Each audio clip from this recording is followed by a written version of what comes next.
Okay, here we are, Matthew Russell Lee at Inner City Press, here at the Southern District of New York Courthouse today, Friday, October 7th, 2022. We're covering the Anthony Rapp versus Kevin Spacey trial before Judge Kaplan. Yesterday we covered the opening arguments, and I will say that Spacey's lawyer, Ms. Keller, from California, really laid it on strong, basically saying he's lying, but also that the entire story of Anthony Rapp is a product of his resentment and seething envy of Spacey's character.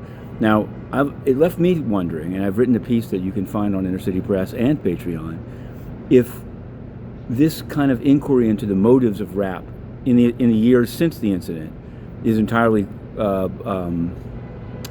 showable to the jury. What about what Spacey's been up to since then? And I'm thinking of the photograph of Ghislaine Maxwell on the thrones in the UK. I'm thinking of the Lolita Express. I'm thinking, obviously, about allegations from Nantucket, the UK. We're going to see how these evidentiary rulings go in front of Judge Kaplan. We're covering this trial pretty close, so take a look at Inner City Press on Twitter.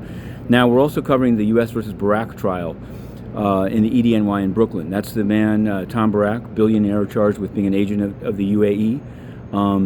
That doesn't start till 1:15 today, so we'll get back to take a look, and we're putting up some exhibits on that as well. We're covering a lot of other things, but I did want to say, United Nations, I awoke to find a transcript of an on-background briefing by a, quote, senior administration official, that would be the U.S. administration, put out by the U.S. mission, basically trying to prime their friendly journalists about how great their bid in the UN General Assembly about Ukraine is. Let me emphasize, the UN has failed entirely on Ukraine.